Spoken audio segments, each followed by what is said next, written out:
G'day, you legends. Daniel Thomas here. Thank you so much for tuning into Supercharged Mojo. I cannot thank you enough for your ongoing support. It's so awesome to see this show grow. This is my conversation with Dave Albin. I had an absolute blast chatting to Dave. It was so much fun. Dave is the #1 Firewalk instructor in America. He worked with Tony Robbins for over 19 years, and he has literally helped hundreds of thousands of people walk over hot coals and realize that they can conquer fear in a very short amount of time. He's had an amazing journey himself through life, and I just had a really awesome chat with him. So can't wait for you guys to listen to it, to watch it, enjoy it. Let's get into it. I'm located in the northwestern corner of North Carolina. I'm in the Appalachian Mountains, and I'm very close to the Blue Ridge Parkway. Ah, lovely. I haven't been, but it sounds so you're in quite a mountainous region. Yeah, well, the difference is like the Appalachian Mountains versus like the Colorado Rockies, for example. I got a buddy of mine teases me all the time, and he's like, "Oh, our mountains are mountains," and I'm going, "Yeah, well, here's the difference, bro. You live at the mountains. I live in the mountains. Okay, so the elevation, my cabin is about. I'm sitting at about 3,500 feet above sea level, so we have very clean air.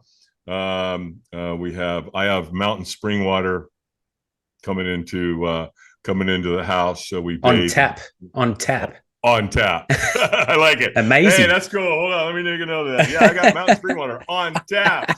Wow, that's cool.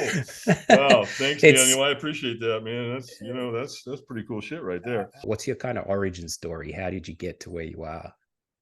Well, a couple of months before I was born, my biological father, who was a pilot in Korea, this is 1954. We don't know exactly what happened. We just know that he hurt his head. To save his life, they put a plate in his head, and he complained to my mom about how painful it was all the time, and he didn't know how much longer he could take it. So 2 months before I'm born, he turns to mom and says, "I'm going to the grocery store." We never saw or heard from him again. So we don't know what happened to Dad. We have to assume that he committed suicide, but we're not 100% sure of that. We just don't know. We just know she did know that he just wouldn't have left. He wasn't. She said that he wasn't that type of man. So mom, is now, she's a single mom.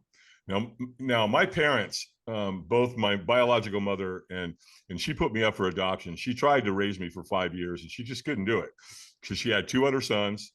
She was staying in a 1-bedroom apartment with my grandmother, her mother, and then we had another cousin. So there were 6 of us living in a small 1-bedroom apartment right across the street from Hollywood High School. And so mom was working at the Roosevelt Hotel as a server. She just couldn't do it. So she did a super, super loving thing. And she, she put me up for adoption. And who adopted me? I want to turn my phone off here and make sure no worries. do what it just did. Yeah. Cloud mode on, volume down. So she did a very loving thing, man. She put me up for adoption, and her sister adopted me. So my aunt and uncle literally raised me. So we moved from Hollywood to Long Beach. And so everything was great for a long time. I'm 5 years old. I don't know what's happened. I'm in one place, and next thing I know, I'm in another. And then when I'm 11, 6 years later, they set me down the first day of summer, 1964, and said, "David, we're not your parents." I'm like, "What? What? That's like walking outside and seeing the sky's blue and go, hey, the sky's not blue. Well, it looks pretty blue to me. And you look like my parents to me." So, and then shortly after they told me that, Daniel, they both started drinking. And Dad was hell. Mom was, she wasn't, it wasn't good when she drank, but she wasn't mean and nasty, where Bob was combative. And so I started drinking shortly thereafter. I tried it for the first time. They left, and the booze was right there in plain sight. I went over and grabbed it, poured it in, drank it. And that was it, man. I never had a chance. I never stood a chance. I was an alcoholic right on the spot at 11 years old. And it just got worse. It escalated. Is that when you had Sorry, is that when you had your first drink at 11? Yes. Mm. I was 11 years old when I had my first drink. And I was also becoming an entrepreneur at the same time. And I say that because mom, the mother that's raising me now, right? My aunt, who's just told me that they're not my parents, we had a big planter. She had a big planter in the back, was L-shaped in the backyard. My dad, that was raising me, was a military officer. So, we had a nice house and food on the table, and we had all the things, right? We never needed anything. We never wanted for much. So anyway, she used to grow flowers, and she was really good at it. And so she would take flowers and she would cut them, and she'd cut them at an angle, not at the end, but at an angle. And what that did is it opened up more surface area so water could get into the flower. And then she would arrange them, and she had a great eye for color. And so she'd put them together and put them in a bucket for me to go out on the street corner and sell it. And before she would go out there in the bucket of water, she would pour some 7-Up into the water. Well, what that did is my flowers would last twice as long as the florist up the street. And they didn't know why. The power of 7-Up. It was 7-Up, man. To this day, it still works. I tell men all the time, you want to impress your wife? Here's what you do. Go get some flowers, cut them at an angle, arrange them, put them in a vase, put water in it, put a little 7-Up in it. Don't use a lot, just use a little, use a splash. You don't need a lot, and watch how long they last. They'll last 2 weeks. Interesting. It's insane. So I started selling flowers on the street corner. I got a paper route, and that's a business in and of itself, because when you're a paper route, you have to do it all. You have to, you have to get your papers after school. You have to load them, and you have to fold them, put a rubber band around them, load them in your saddlebags, put them on your bike, go deliver them, throw them. You have to collect the money. You have to knock on doors when new people move into your area. So you're running a business at 11, 12 years old as a paper boy. And so I did that. I loved it.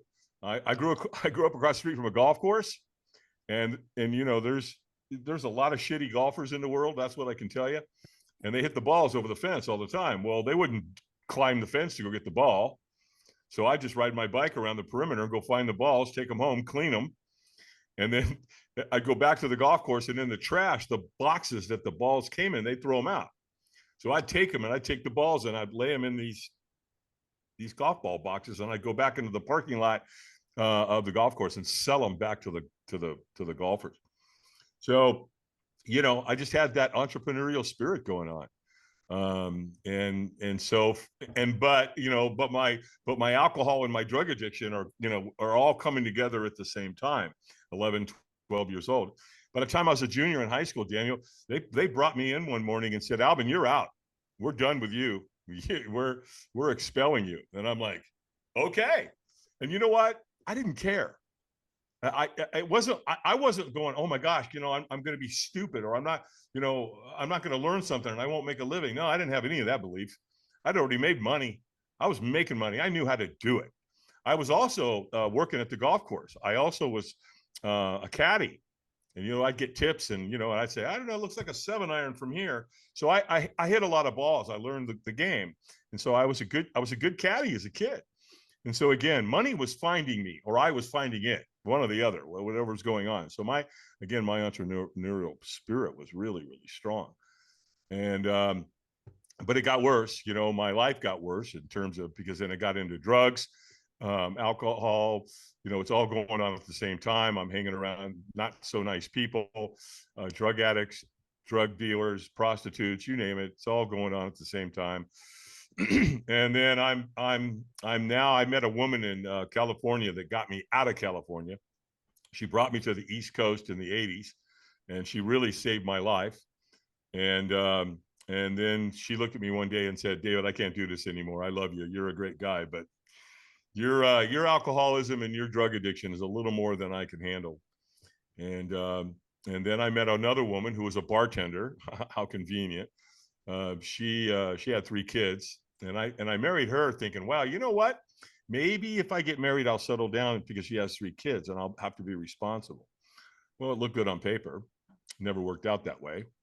And then on June 8th, man, of 1988, my whole life took another unbelievable turn. And what happened was, I woke up that morning, I said, that's it. I'm done. said, I'm out. We're not doing this anymore. I was in so much pain, Daniel. I had so much physical and emotional and spiritual pain going on. And all I knew is that day it's going to stop. That's it. I'm out. And so the only thing I really knew to do was put a bullet in your head. And I wasn't thinking about, well, is there a heaven or hell or nothing. I'm in pain. This will make it stop. And as I'm, loading it, I put it in my mouth twice. I'm like, you know what, dude, hold on a second. When you pull that trigger, your pain's going to stop. But those kids upstairs, those 3 kids that you love, your stepkids, they're going to suffer immensely. And you're going to kill them. And you can't do that to them, man. That's wrong. You can't do that. Because I'm thinking, here comes the cops and and the morgue and the newspapers, and it's going to permeate through the school. And I just had this vision of them just getting bombarded with, my suicide. And so I'm like, figure out another way, man. Suck it up, pal. And the next thing I know, I have a thought in my head, call Alcoholics Anonymous. Well, what was so interesting about that is that I didn't know who AA was. I had no idea. I'd never been to AA. I didn't know anybody in AA. And yet there's the thought, how did it get there? Well, there's lots of different ideas we can have about that. I've got mine. And so I did. I called AA. And I got this wonderful woman on the phone, man. And I affectionately nicknamed her this day Madge. Because Madge talked like this. And she probably smoked 2 packs of Pall Mall non-filters a day. But man, she kicked my butt. She's like, are you serious? Do you want to get sober? Bottom line was, she was the gatekeeper, right? It's her job. Her job is to see if you're serious. Because she's the one that's going to make the decision to call somebody to come pick you up and take you to an AA meeting. And so she ran me through the ringer. Well, I must have done a pretty good job, because she sent an amazing human being by the name of Lauren to come pick me up. And he took me to my first AA meeting that day. He took me to a 12:30 meeting, and he stayed with me all day. And I went to a 4:30, a 6:30, and an 8:30. And when I was there, I met all these men. It was a men's group of Alcoholics Anonymous. And they took a big book. You can see it over my shoulder here, that red and yellow book. That's a first edition AA book. Now, the one they gave me was not that one. My son gave me this one this year when I celebrated 35 years of sobriety. They gave me a blue one. It was a 3rd edition, I believe, maybe 4th. And they signed it. And they opened up the cover and they wrote on the inside, it said, before you take that first drink, call one of us. And then they all put their first name and their phone number. And they handed it to me and said, call us before you take that first drink. So that was day 1. Well, day 1 turned into 2 days, and then 3, and then a week, and then a month. Right. And then I got it. And then they gave me a chip. Something looked like this. And it said 30 days of continued sobriety. Then they gave me another one at 2 months, 3 months, 6 months, 9 months, and 1 year. And then I picked up this chip this year on June 8th, 2023 for 35 years. Well, what was happening simultaneously as I was getting sober was I got introduced to the personal development industry at the same time. And the way that happened is that I had insomnia. So I was up late all the time. My sleep patterns were all over the place. And so I'm up late one night, 1988, and there he is, Mr. Motivation himself, a young, vibrant Tony Robbins is selling his program, Personal Power. And it was a 30-day program for total success. And I honestly, Daniel, I didn't like the guy. I thought he was really pompous. I thought he was an ass, actually. He's all motivated and I'm not motivated, right? I'm not feeling what Tony's portraying, on the infomercial. But he said 2 things, man, that got me. The first thing he said was, we'll do more to avoid pain than we will to gain pleasure. And I remember thinking, whoa, okay. Think about that one for a minute, because that's why I was drinking. Right? I was either trying to avoid pain or I was trying to gain pleasure by drinking. And so the next thing he said that got me was, the way humans make decisions, there's 2 ways.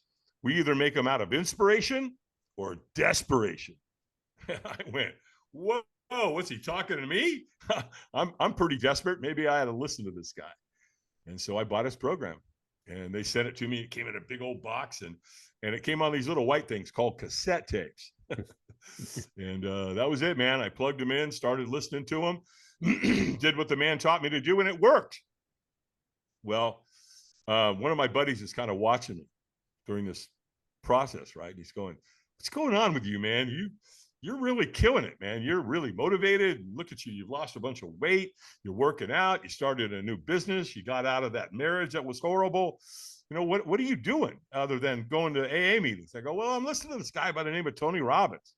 He goes, "Hey, man, I know who Tony Robbins is. I've got his book, but I never read it." I go, "Well, what a concept." Look, I've got his program.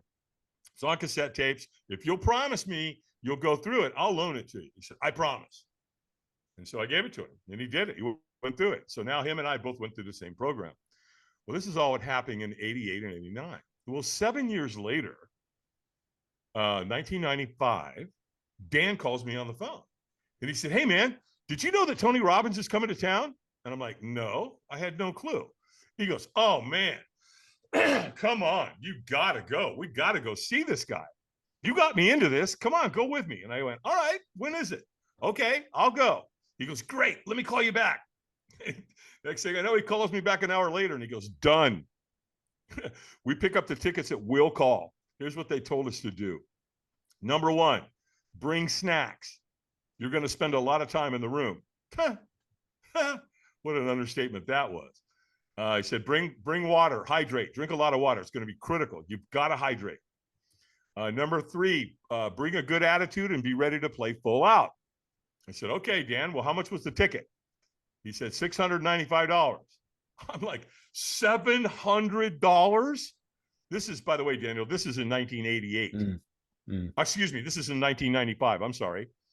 So, you know, what does that equate to today? I don't know, 7.3 million. I don't know, right? Buy Bitcoin. Who knows? So anyway, and just as he's getting ready to get off the phone, he goes, "Oh, wait, I forgot to tell you the most important part. We're going to be doing a firewalk." I remember thinking, well, oh, hell no, right? Maybe you're going to do a firewalk, but I'm not doing any firewalk. Now, this is all going on in my head. I'm not really saying anything, right? But as usual, fear is controlling my life, right? It's forget everything and run at that moment. And fear had stolen so many things from me. And it was getting ready to steal something else because I'm not going to do any stupid firewalk. And you know what's interesting about that? I didn't know what a firewalk was. I had no references. I had no idea what that even meant. None. But I'm not going to do it. So the term fire is quite heated. Yeah, right. Fire and walk doesn't sound synonymous with me, right? Doesn't sound right. So the big day comes. We get to the event. We're with 3,500 people at this event in Reston, Virginia.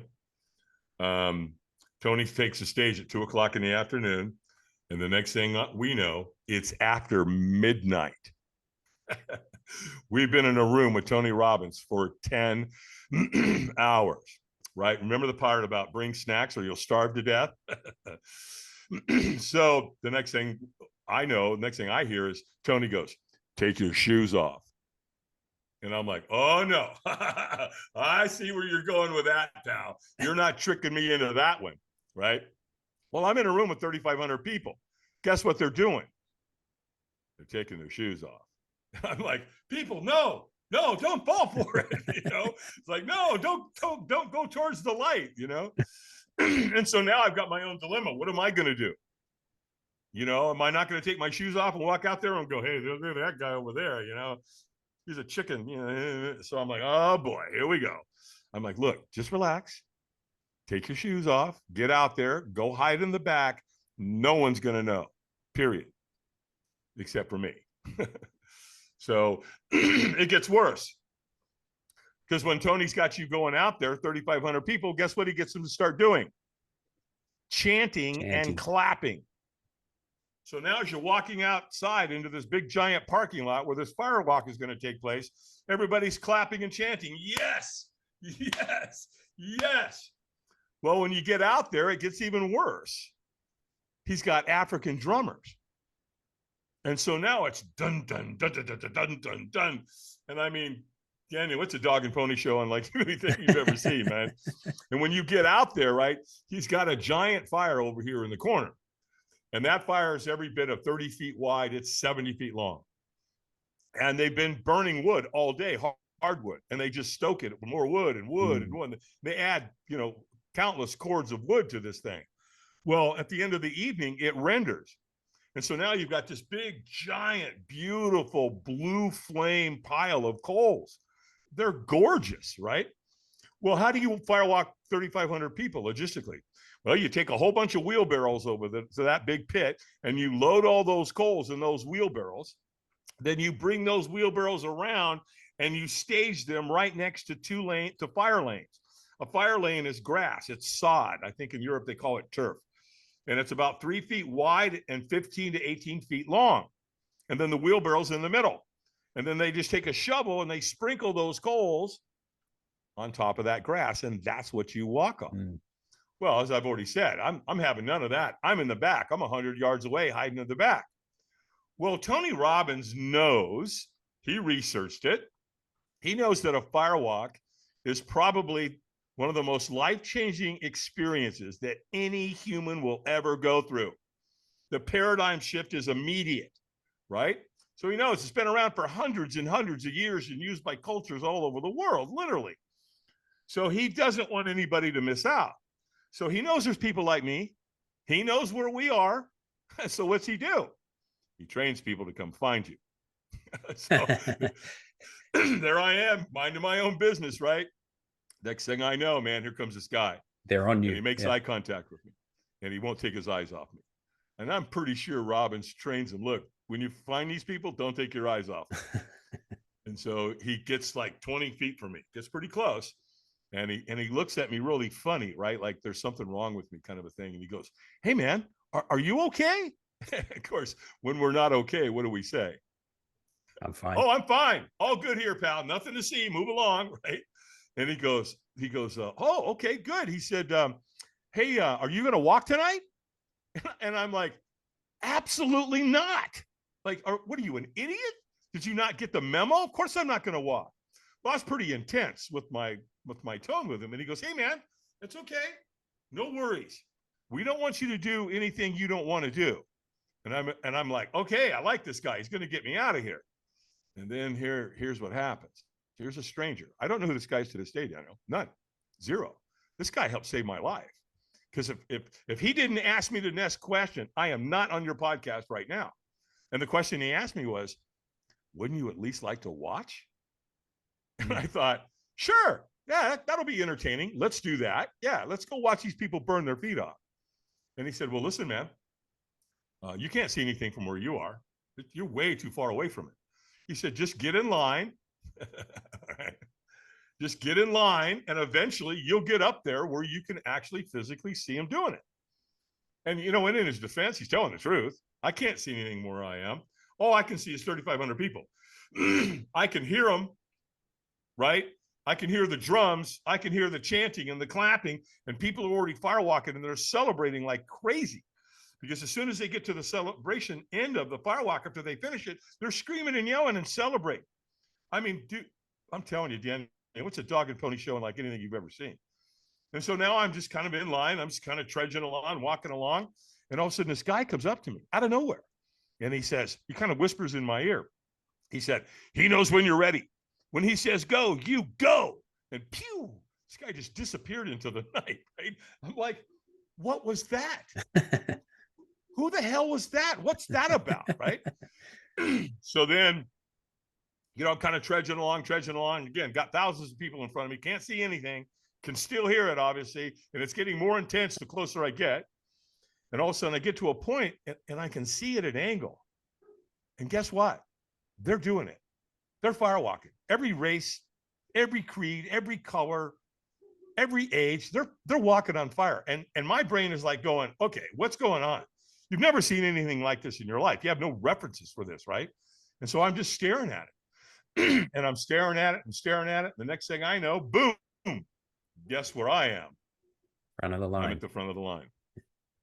And so now there I am, and I'm looking down at that fire lane, right? And you can see the coals. They've sprinkled them on there. They're glowing bright red. There's no question that they're hot, right? The wheelbarrow's right there. You can feel the heat coming off a bit, and I'm scared to death. I feel my heart's pounding so hard, it's ready to jump out of my chest. so now that I'm sitting here staring into the abyss, there's a trainer standing right there. And all of a sudden the trainer goes, "Eyes up." Oh, geez. Okay, that's right. All right, eyes up. I'm in a room with Tony for 10 hours. Guess what he teaches you to do? Keep your eyes up, right? Don't stare at what you fear. Look to the celebration end of this process. And so now my eyes are up, and the trainer goes, "Squeeze your fist and say yes." And I said, "Yes." And he said, "Stronger." And I said, "Yes." Well, this dude could tell. He's a trainer. He knows. I'm leaving a lot on the table. I'm not in a peak state. I'm not there. And he knew it. And so he screamed at me. He screamed, really in my face, "Stronger." And I threw my hands in the air, and I threw them in the air, and I went, "Yes." And he goes, "Go, go, go." Boo. I took off. Well, remember what the guy said? He come up to me, he said, "Hey, he knows when you're ready. When he says go, you go." And I did. I took off. And so here's the first thing I learned about firewalking. When you take the first step, oh, you'll take the second, third, fourth, and fifth. I absolutely promise you, right? And so what happens is Tony stages two people at the end of the lane, and they stop you. And they catch you, I should say. And they're like, "Stop, wipe your feet and celebrate." And I'm wiping my feet, and I'm celebrating. And all of a sudden, it dawns on me, oh, my gosh, I burnt myself really, really bad. And I look up my foot, and it's dirty, but there's no burns. I look at my other foot, right? Oh, it must be that one. Nope, same thing. It's super dirty, but there's no burns. And so now I'm standing there in the celebration end. I've just walked on coals that are 1,000 degrees, and I don't have a clue how I did it. None. Ever done something like that, right? You do something really, really cool, really awesome, but you don't even really know how you did it. But you're like you're taking credit for it, right? You're going, "That's right. That's this guy. That's what I did," right? Well, it's hard to explain because it's such a magical moment. And you're down in the celebration end with 3,000 people, and we're all feeling the same thing. Our self-belief, our self-confidence, and our self-worth just went whoop, and we all did it together collectively, which is super powerful. Tony knows that, right? And so it's an unbelievable magical moment. I mean, at that moment, you think you can do anything. It's like, okay, where's the bus? Let's go to Everest. We got this. Here we go, right? Well, here's where it gets super interesting. Super interesting. The next day. This is a 4-day event. It's called UPW, Unleash the Power Within, the Firewalk Experience. That was day one, the evening of. Now we're on day two. We're all standing in the foyer, 3,500 people. By the way, everybody was on time, or at least it seemed to be. No one was late that morning. I thought pretty interesting, man. People couldn't wait to get there, literally, right? They're like they're on time. Their physiology, they're in a peak state. And that's what I'm noticing. I've never seen or witnessed anything like it in my life. People were talking and communicating humanistically. It was beautiful. It was gorgeous to watch. They're laughing. They're crying. They're talking about the firewalk. They're talking about their lives. And I'm just observing. I'm really into observation mode. I couldn't believe this. I'm like, what, really? What, did we drink the Kool-Aid last night? I mean, look at how these people are getting along with each other. It was just gorgeous. Well, later in the event, I met one of Tony's trainers, a guy by the name of Ted Macy. Super, super guy. Love him to death. Him and his wife, Mary, both trainers for Tony. I'm talking with him, and we're just talking about stuff. And I made a comment. I said, "Man, this must be really awesome that you get to come and be in this environment and be exposed to this kind of, inspiration and all." He goes, "Oh yeah, it's definitely one of the perks." He goes, "I get to do this several times a year." And well, it's, that's really cool. And he goes, "By the way, you see those people standing over there with those black shirts?" I'm like, "Yeah, I've noticed them. The pink writing on the back." "Yeah, sure." He goes, "They're volunteers, man. They're people just like you." And here's what happened. They become volunteers. They were an event. They've come back to volunteer to be part of this, to be in this environment. He said, so when you get home, call Robbins Research, man. Ask them for an application for a volunteer crew position. They'll send you an application. Fill it out, send it back. Who knows? Maybe you'll get lucky. And so I did. I sent it back. And like 9 weeks later, I got a letter in the mail. It said, Dave Albin, congratulations. You've been selected to crew with the Anthony Robbins Companies in Fort Lauderdale, Florida. Well, there it is. My foot's in the door. And so this all happened in, late 95, 96. When you fill out the application, Daniel, what they do is they look at you and they go, okay, like, look at this guy, right? Look at Dave Albin. He's got military background. He's got security background. Mm-hmm. You know where we could work him? We could put him on the security detail and he could help taking care of Tony's celebrities, which they did, which was really super cool. And then because I lived on a farm, I knew how to use tools. I knew how to use a log splitter, things like this nature. Had wood stoves in my house, in my barn, in my office. And so they put me on the fire team, which is exactly where I wanted to be. And a short time after that, I think I crewed about 5 or 6 times, something like that. And they asked me to become a subcontractor. So when you're a volunteer, you have to pay your way. You have to pay your airfare, hotel, lodging, transportation, all of it. You're out of pocket for all that. You do get a shirt, not like mine, a little different, but and then they offered me a subcontracting position because now my wife is watching me go to these Tony Robbins seminars, spending $2,000 every time I go, and she's like, "Who the hell is this Tony Robbins guy?" And he's spending $12,000 a year, to go hang out with Tony Robbins. She wasn't real happy about it. Mm-hmm. So then they made me a subcontractor. And then when they did that, they paid for everything. They paid for my airfare and hotel and per diem and all that. And then I also got a free ticket. And so she got to come. She got to come to one of the events. And after she graduated, after the event was over, we're walking on the beach, kind of celebrating at 2:00 in the morning. And she was like, okay, I get it. Holy mackerel, what an event, what an amazing experience. So I totally understand. She just didn't have any references before because I'm trying to tell her what a firewalk is like. You can't do it. You got to experience yourself. You know firsthand. What I mean? Yeah. Right. So anyway, so she's like, okay, go. You want to run with this guy? Run with him. Go. I get it. And now that they're paying your way, I'm okay with it. And so the next thing I know, 2003 rolls around. Tony offered me the fire captain's position as the captain to take over all of his firewalks globally. And because I homeschooled my kids, they even paid for my family to go on the road. So now my wife and my kids are on the road with Tony Robbins. Wow. In fact, you'll like this. Our first event, Sydney, Australia. Yeah. Yeah. So there we are down there, throw another shrimp on the barbie, mate. Right. So as we talked about in the pre-interview, I love Australians, man. I just do. They're such great people, such warm, man, so that all took place. So that was in 03. 05, we set the world record. We went to London and we walked 12,300 people. Now, I say a world record. I want full disclosure here. The Guinness Book of World Record was not there. It's not been certified. But here's what I know. There's never been a firewalk anywhere near 12,300 people anywhere on this planet, other than another Tony Robbins seminar at 10,000 people, right? So that happened in 05. And then in 14, again, my life took another turn, man. I keep taking these turns. And that's when Google called us and wanted to know, are you the Dave Albin that does the firewalks for Tony Robbins? Yes. What can I do for you? Well, if you're not under any non-compete contractual obligation, we'd like to talk to you about hiring you. I'm like, well, look, homeboy's a free agent. What you got going on? And they said, well, we have 148 executives. They're going to graduate, and we want to anchor it in with, like a firewalk experience. And I said, so you want to do this during the day? And they said, yes. And I said, well, I don't do firewalks during the day. It's a safety issue. Ain't going to happen. I've got to be able to see those coals, and I can't see them in the day. It's got to be at night. And they said, oh, and I go, but I tell you what we could do. We could do a glass walk. And they go, a glass walk? You mean like walking on broken glass? And I go, yeah. And they go, ooh, tell us about that. So that's what they went for.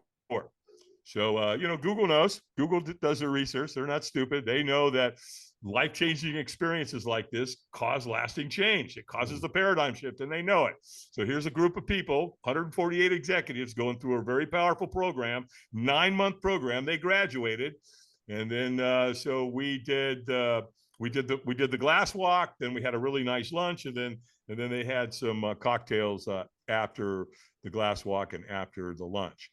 And that's really when the light bulb went off. I had a conversation with a couple of the Google executives, and they said, look, man, you're the man. You might want to think about, I know you work for Tony, but you may want to think about starting your own gig, because there's a huge marketplace out there for an event like this, for an experiences like this in corporate America. Because, what doesn't challenge you doesn't change you. A Navy SEAL doesn't become a Navy SEAL by sitting in a seminar. They put their butts in the ocean and swim with sharks, right? That's what changes you forever, right? So I'm like, okay, if Google's telling you might want to start your own business, you may want to pay attention. So the next thing I know, Daniel, I'm at NASA. NASA, yeah. Right, and then Notre Dame, and then Virginia Tech, and then Remax and Chick-fil-A and Heineken and Microsoft and this is all organization. It went nuts. This is all your own gig, a side thing to the work you were doing with Tony. Right. Yeah. Yeah. We started Firewalk Productions was born in 2014. Yeah, man. So and then the next thing you know, you're on the super little challenges. So you don't know. You don't know. You just I couldn't have written a script for this. Hollywood couldn't write a script for this. It's too. It's a real. Let me just say, it's a real privilege to just hear your story, like condensed like that. A few things that kind of jumped out was that the fact that like the rug was pulled out from you so young, which in turn helped give you this call it entrepreneurial drive so young, but also in turn made you kind of just go at the excesses as hard as you were going at like running your businesses and stuff. But then it seems like that same drive was what was able, when you had the gun pointed, that same thing was able to like shift your focus into being selfless in a way and getting out of the sobriety thing. And then I haven't witnessed a firewalk, but from what you're saying, it sounds like just such an intensified, short, tangible thing that has, exactly like you've said, that has such a call it extreme result in a short distance and a short amount of time. It makes you, it sounds like it would make you have to commit to it.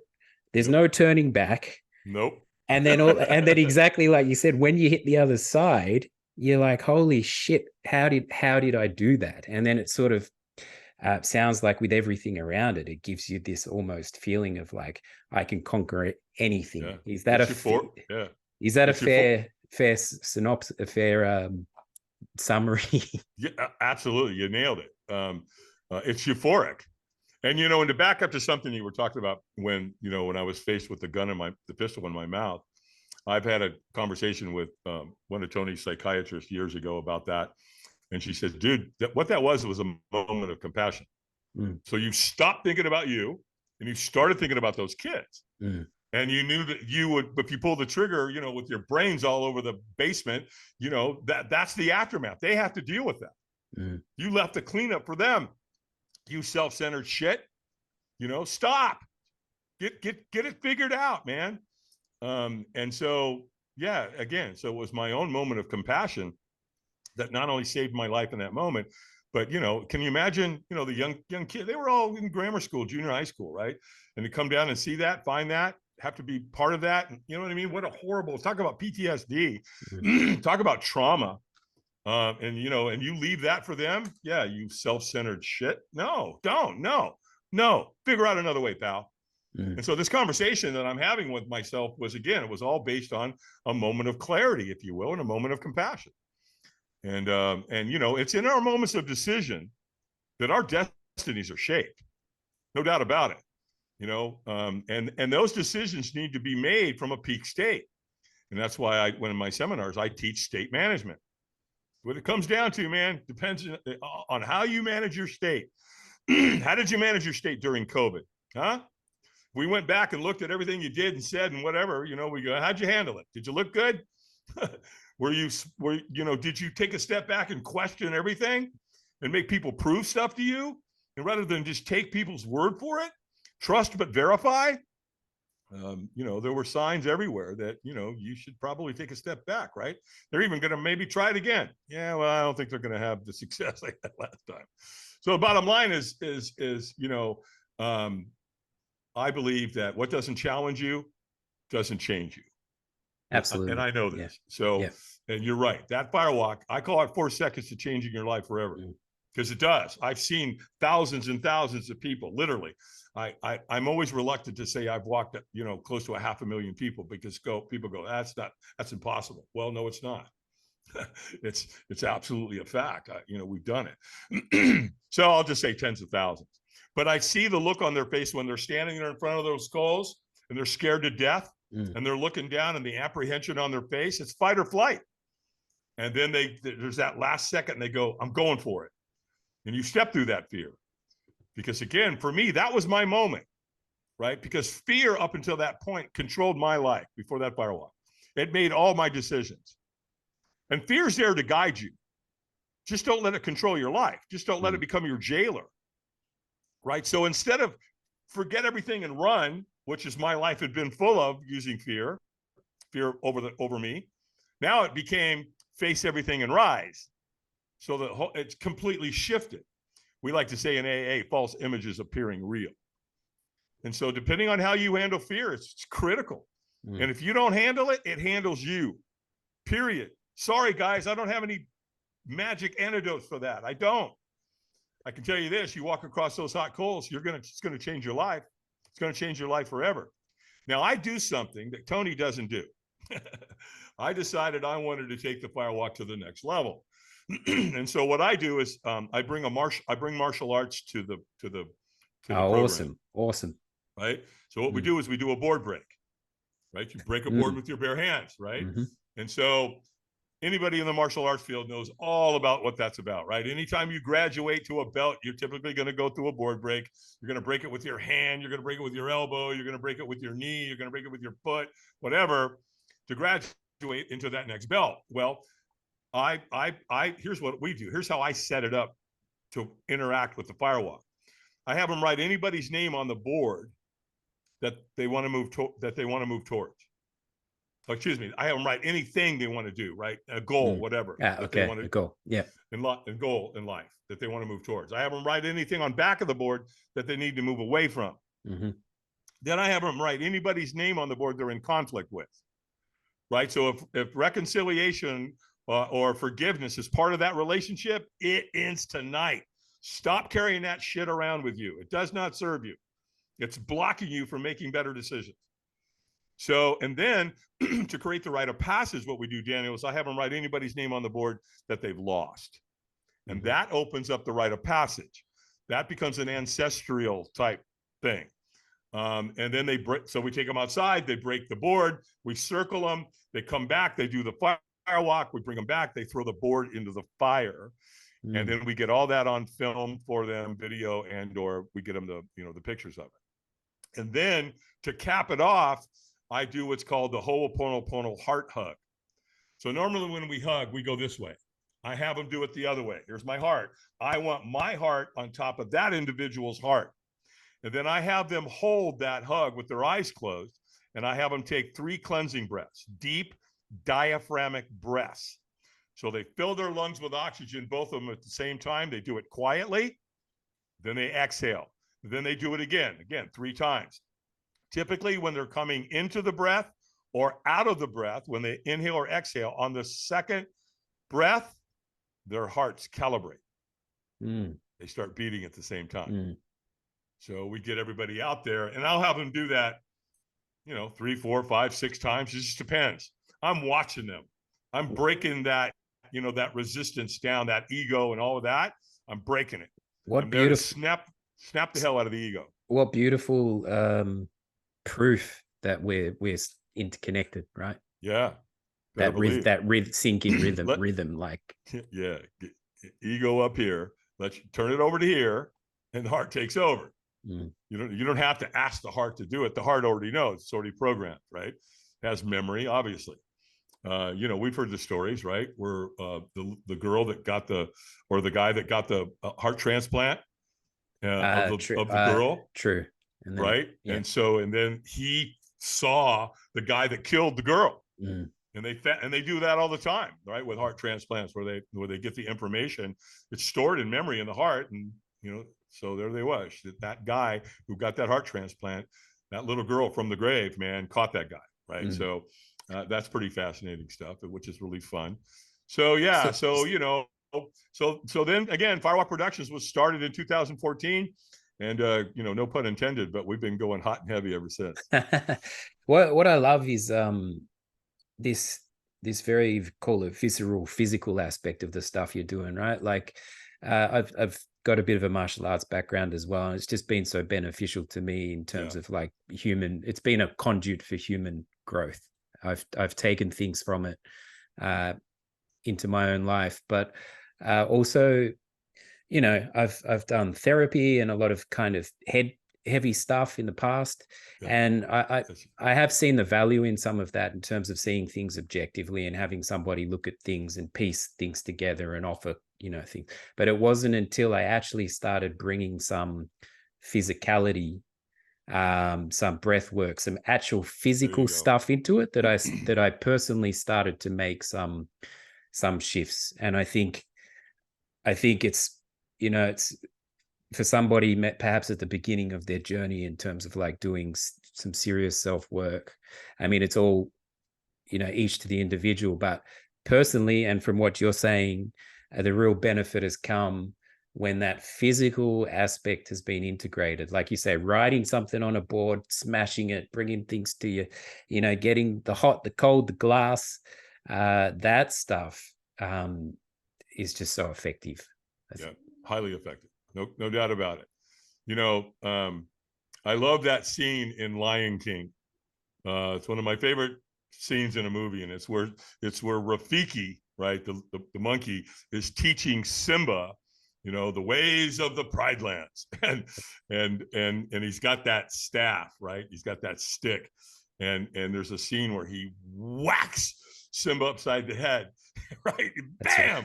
And all of a sudden Simba he's like, ow! He goes, why did you do that?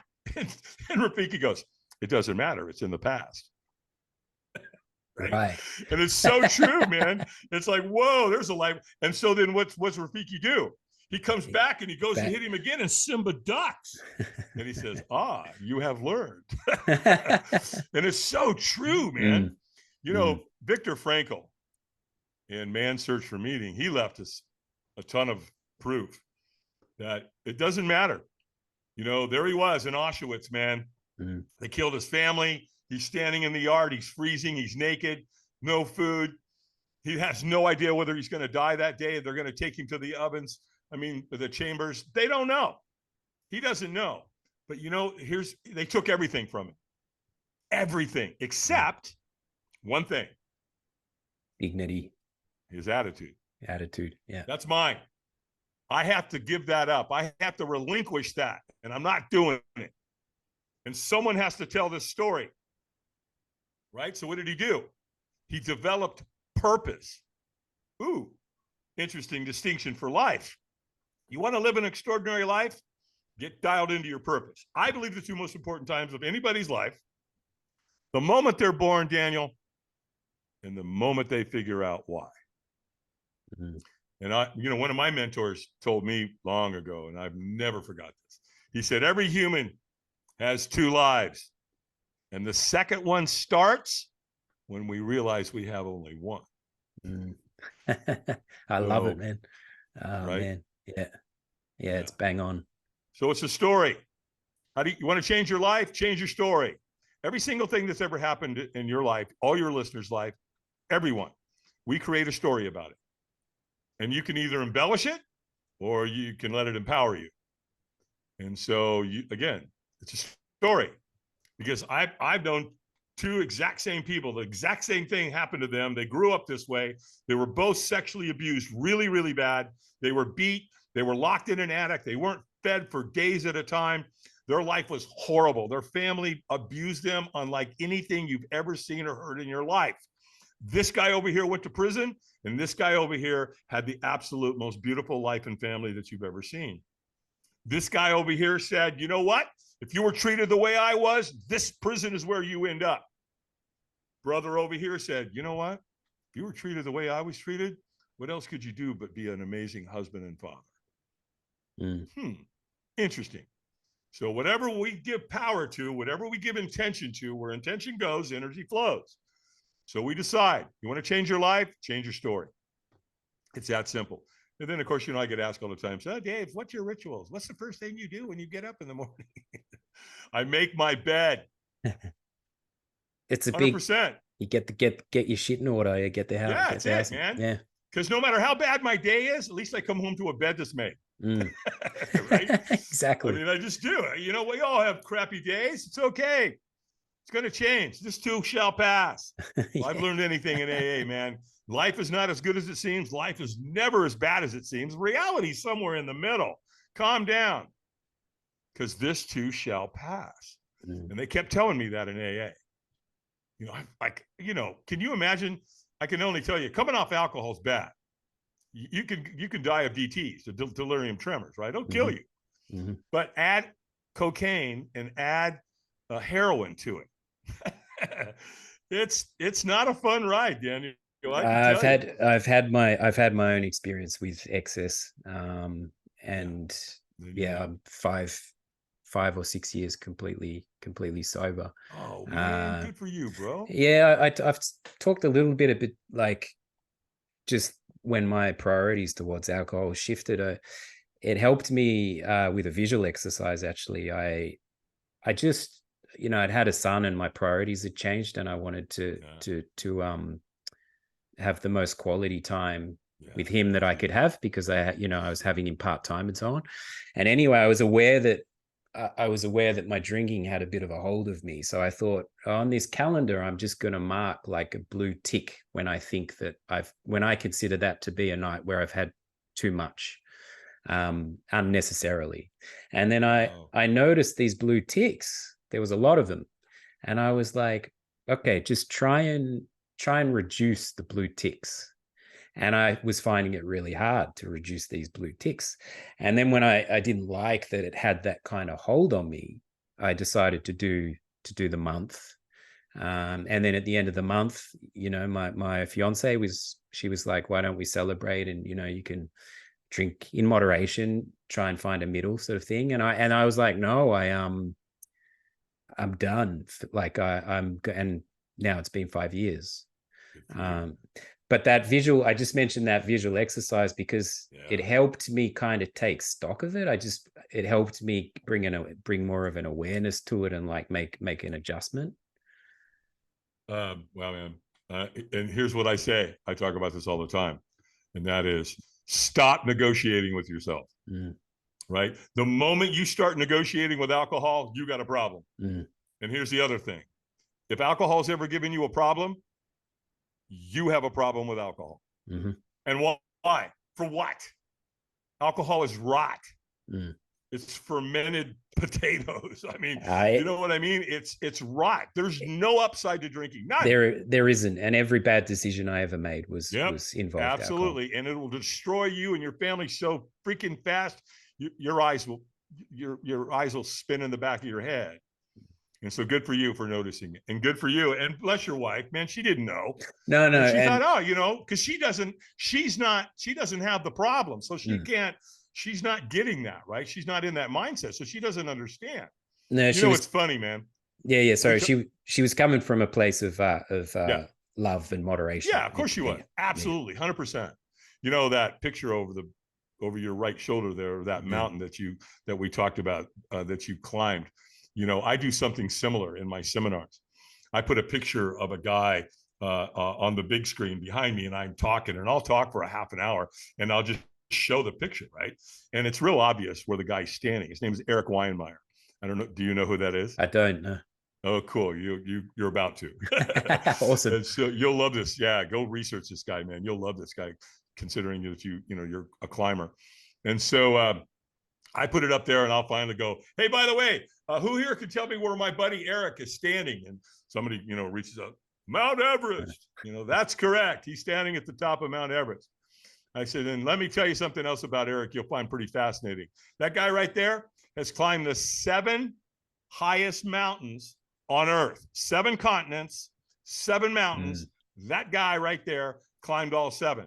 By the way, put him on a mountain bike, he can tear it up. put him in a kayak.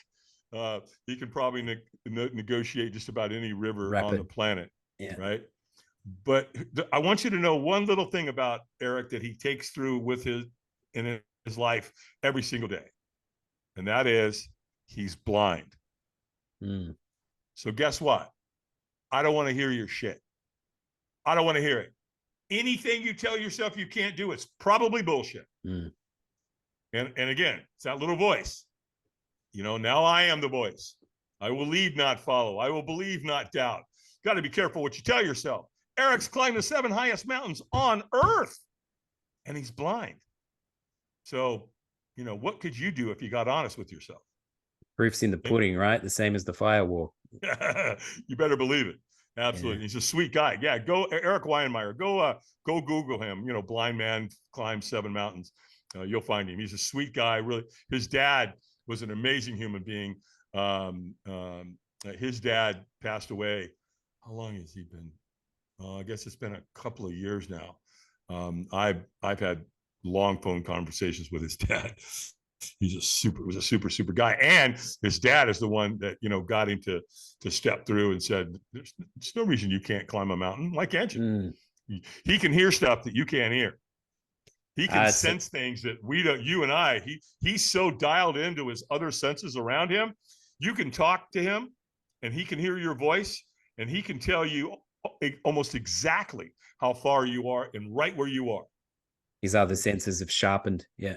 Yes, because exactly right. Because his other senses had been sharpened. Because he had his sight up until I think he was 8. So he's seen, right? Yeah, right. So he wasn't born. So that's a whole. He wasn't born blind. Yeah, super human, and that's the beauty of life. That's who we are. That negotiating voice. It just has such an ability to derail even the smallest of actions. It's crazy. If you let it. I'm just gonna sleep another 10 minutes. Bullshit. If you said you were gonna get up at 6 a.m. and go walking, then freaking do it. You better get that voice under control, because if you don't, it's gonna keep taking shit away from you. Go listen to Goggins. Yeah, that guy. Right? He's extreme. Some say he's whacked. I don't think he's whacked at all. I think he's really dialed into who he wants to be, who he's become. He owns it, and he's accomplished some physical things that other humans just don't do. At a difficult time in my life, actually, I was doing a yoga practice, and I happened to find an awesome instructor who was actually fairly militant, which contradicts yoga, right? So when we were in these poses and stuff, he was like militantly almost yelling this positive stuff. And at the time, I actually really needed it to be like to receive it. I needed it in that way. So but yeah, it kind of contradicts the Zen peaceful thing, but I needed it to be like slapped across my face. Well, you're pushing it out. That pain is pushing you through. We're super flexible, and I get it, man. Yoga, whatever it takes. Again, my whole thing is stop negotiating with yourself. If you say you're going to get up in the morning at 6, get up at 6. Like this morning, no big deal. I get up at 5:36 every morning. Why? Because my German Shepherd makes me. He wants to be fed. And so he's waking me up every morning at my window. It's awesome that animals do that. They have their own routine and they pull you into it. Make my bed. go take I take a cold shower every morning.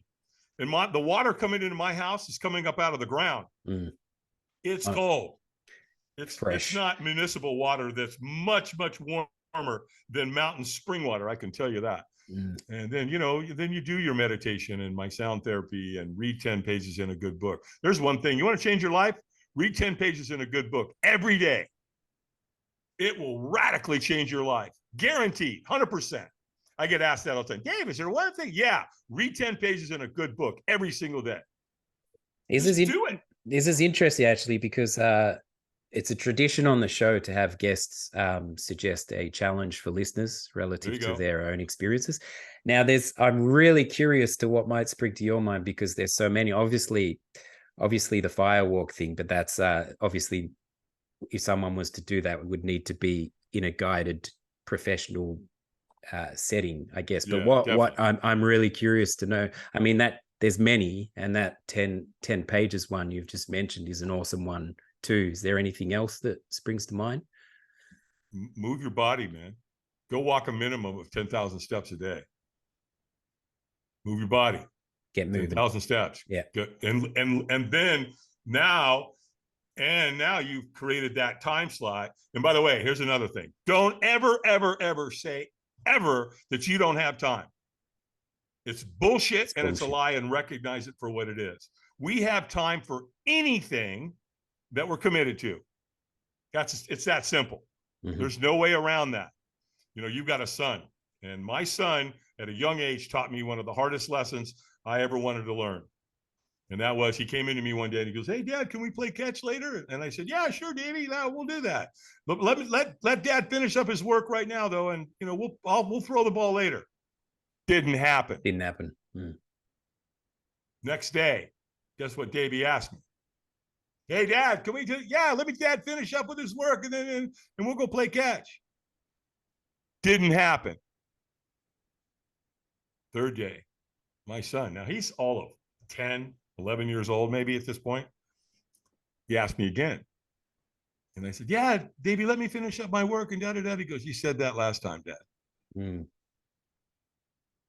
Never forgot it. Yeah, hit home. Never forgot it. Hit home like a home run, right? Oh, yeah. He bitch slapped me, man, in a real loving, powerful way that only a 10-year-old can do.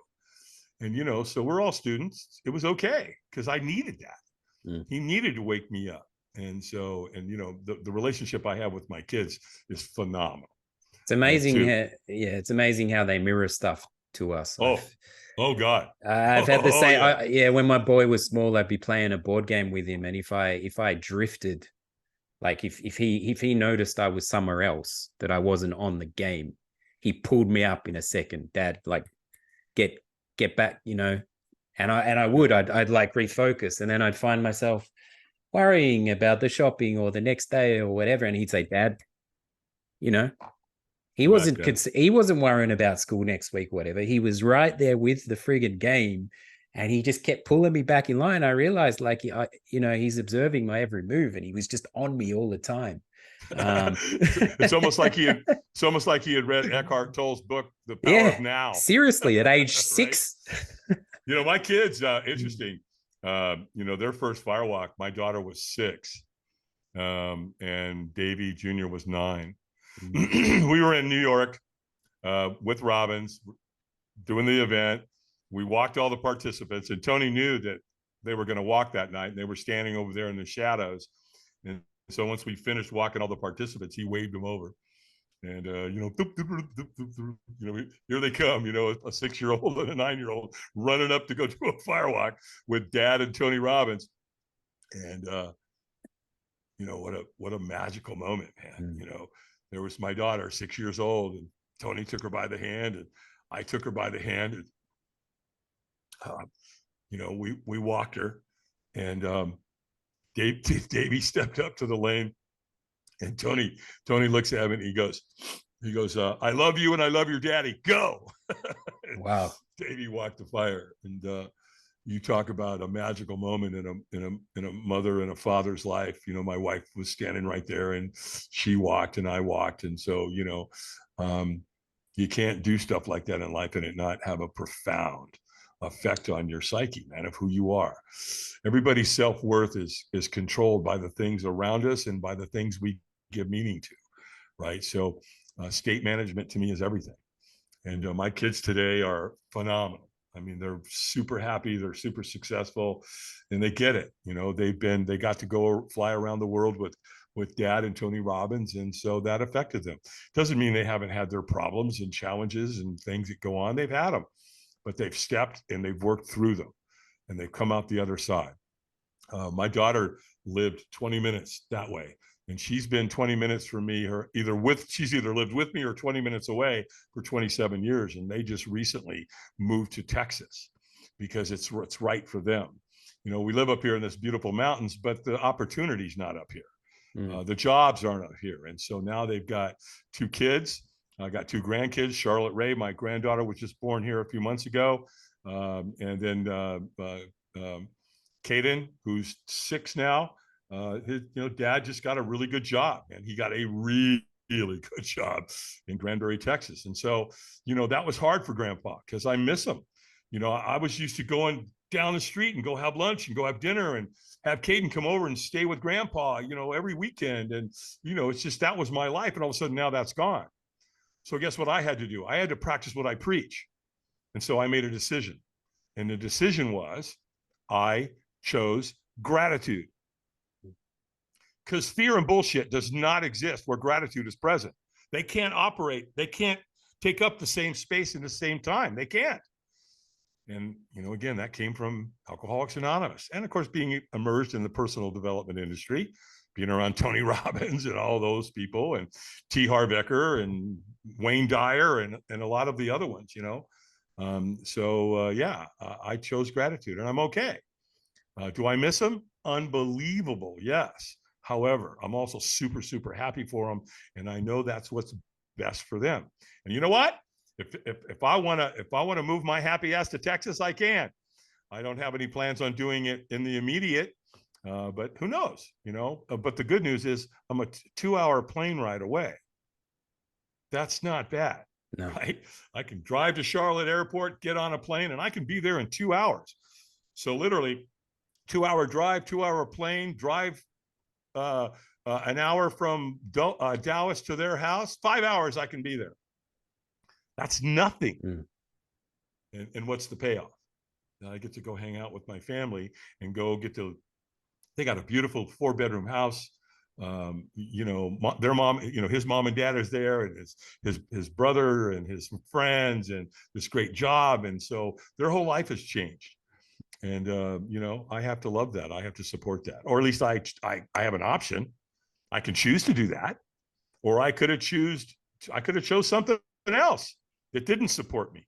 And I'm not doing that. I'm not gonna punish myself. That's not gonna happen. And if I was to do that, it punishes them too, right? No, I have to be 100%. No, you did the right thing. I support you 100%. Go, absolutely, no question about it. And so Grandpa he'll get on a plane and he'll be there in no time. So. All credit to you, man. I know firsthand the distance thing, and I found now that Australia is 27 hours on a plane, right? Oh yeah. But what that's actually, again, it's how I approach it, and when I do go home, it's made me value that time tenfold. Yeah, it does. Because great distinction. Realistically, if I did the math on it, if I get home once, I'm happy when I get home once a year. If I get home once a year for the next 10 years, that's literally, 10 moments with family and friends. So it makes me fucking maximize that time. Yeah, good for you. Which is hard for other people to necessarily grasp, but I have to go at it with that because that's my perspective. But all credit to you, man. You're really an inspiration. Where can people find you? Well, they're going to have to make that left-hand turn at Albuquerque and then follow the signs. I had to throw a little Bugs Bunny in there for humor, right? Just go to our website. It's firewalkadventures.com. Firewalk Adventures, plural, is all one word, and everything's there. If you want to hire us, to come in, because typically people hire me one of three reasons. Number one, they got a shit show going on. There's dissension. The company's breaking down. Production's down. Everybody's fighting about masks and vaccines and all the political bullshit. So they bring me in when that's going on. They bring me in when, things are just kind of okay. Things aren't good. Things aren't bad. They're somewhere in the middle, which is mediocrity. They bring me in then. Or one of my favorite times to come in, it doesn't matter. I like to come in because I want to cause the shift anyway. So that's always very rewarding to me. But when they're kicking ass and they bring me in to help, kick them up a little higher, I love that, because they're very supportive of that. So they, that's typically when somebody hires me. At the suggestion of a really dear friend of mine, Matt Schaub, you ought to have him on your show. He wrote a really cool book called Painted Baby. Cool. And he's a painter. And the name of the book is called Painted Baby. Right. Guess what he did? Right. So he took his worst day in business and turned it into one of his best. Fascinating guy, brilliant entrepreneur. Anyway, so he wrote a book. When he wrote his book, I'm in the book. And so we're out doing the book launch, and we're standing in his kitchen one morning, and he just built this beautiful new house on the lake, and we're sitting there and we're drinking Spanish coffee. He's really into Spanish coffee. And he said, "Hey man, do you podcast?" I go, "No." And he goes, "Why the hell not?" I go, "I don't know. It's expensive. It's this, it's that." I had all this bullshit, right? I had all these limiting beliefs. I didn't know. He goes, "Hey man, there's a company out there. Here's who they are. And they're called Podmatch, man. And they're like Tinder for the podcasting community." Yeah. Like, Tinder? He goes, "Yeah, it's where, males and females come together, right?" He goes, "No, this is different." He goes, "This is where guest and host come together." And I go, "Well, that's an interesting concept." He goes, "Yeah, man, it's really cool." I go, "It's got to be expensive." He goes, "No, it's not at all." And when he told me how much it was, I went, "Oh my gosh, you're kidding me."